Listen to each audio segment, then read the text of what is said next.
Assalamualaikum teman-teman, salam sejahtera untuk kita semua ya. Jumpa lagi. Kali ini saya mau membagikan sedikit cerita tentang wortel. Wortel termasuk sayuran bernilai ekonomis penting di dunia, sehingga menjadi salah satu komoditas utama dalam perdagangan antar negara. Dalam produksinya, sayuran wortel dapat dijadikan bahan baku pembuatan tepung, keripik, dan makanan kalengan yang diproduksi skala pabrik. Dikutip dari buku Sayuran Agroindustri Potensial, tanaman wortel berasal dari daratan Asia dan Eropa. Tanaman ini ditemukan tumbuh liar sekitar 6.500 tahun lalu. Seorang botani dari Soviet, Nikolai Ivanovich, menyebutkan bahwa sumber genetik tanaman wortel ditemukan di Asia Timur dan Asia Tengah yang mencakup wilayah bagian barat Laut India. Rintisan budidaya wortel diawali di daerah sekitar Laut Tengah, lalu menyebar ke Eropa, Afrika Utara, Amerika Selatan, Amerika Utara, dan Asia. Berbagai catatan sejarah menyebutkan bahwa wortel sudah dikenal orang sejak abad ke-1 Masehi. Aroma wortel dikenal sangat khas, konon dulu orang menanam wortel untuk mengambil daun dan bunganya saja, bukan umbi akarnya seperti sekarang. Secara garis besar, para ahli botani mengelompokkan wortel dalam dua kategori, yaitu wortel timur dan wortel barat. Wortel timur dibudidayakan pertama kali di Afghanistan pada abad ke-10 Masehi, memiliki bagian umbi berwarna ungu sehingga disebut wortel ungu. Sedangkan wortel barat dibudidayakan pertama kali di Belanda sekitar abad ke-15. Umbi wortel ini berwarna jingga, banyak dibudidayakan di berbagai negara di dunia. Salah satu jenis sayur-sayuran yang cukup populer ini ternyata sejak 5.000 tahun yang lalu sudah dikenal sebagai makanan dan campuran obat. Awalnya yang digunakan adalah daunnya, baru sekitar abad ke-10 umbinya atau akarnya yang dimakan. Diperkirakan nenek moyang wortel berasal dari daerah sekitar Iran dan Afghanistan, menyebar ke Mediterania, Mesir kuno, dan Yunani. Orang Yunani menyebut wortel dengan sebutan piltron, artinya kehangatan cinta. Jika makan wortel bahkan dipercayai dapat memperdalam cinta sepasang kekasih.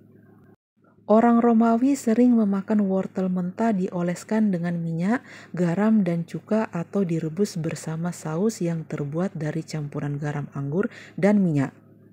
Sedangkan rakyat kelas bawah seringkali menghidangkan bubur wortel untuk makan malam.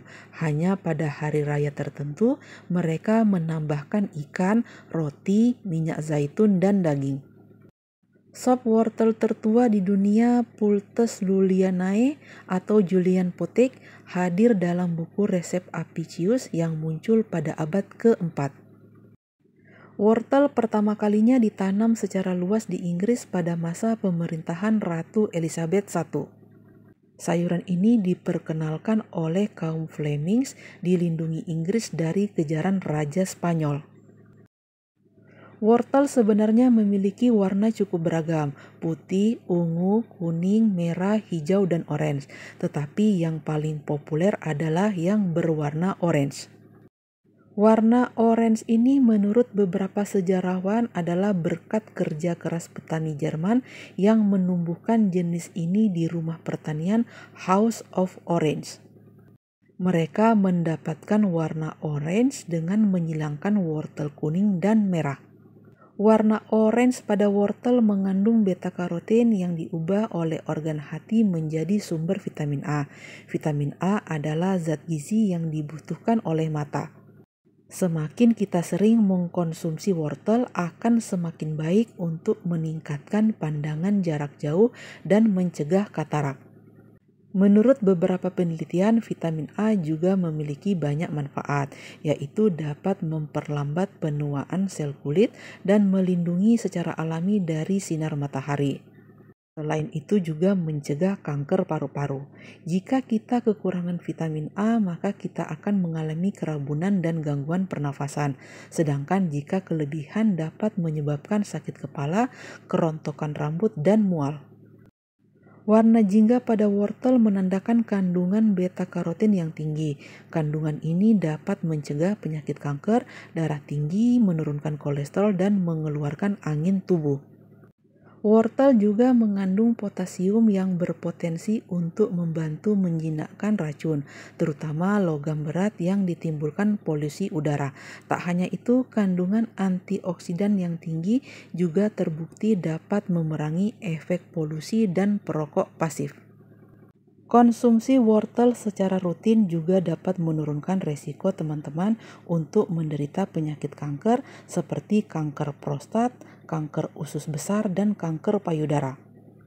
Hal ini karena wortel merupakan salah satu sumber antioksidan yang sangat baik bagi kesehatan tubuh, seperti karotin, asam fenolat, vitamin A, vitamin C, dan antosianin.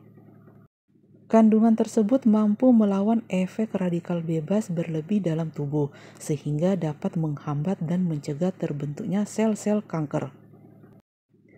Wortel adalah salah satu sayuran yang baik dikonsumsi untuk menjaga kadar gula darah tetap stabil, baik pada pasien diabetes maupun orang yang sehat. Dengan gula darah yang terkontrol, pasien diabetes akan beresiko lebih rendah untuk mengalami komplikasi seperti gangguan ginjal dan kerusakan saraf. Selain itu, pada orang yang sehat, wortel bermanfaat untuk mencegah terjadinya resistensi insulin dan melonjaknya kadar gula darah terlalu tinggi, sehingga mereka bisa tercegah dari penyakit diabetes.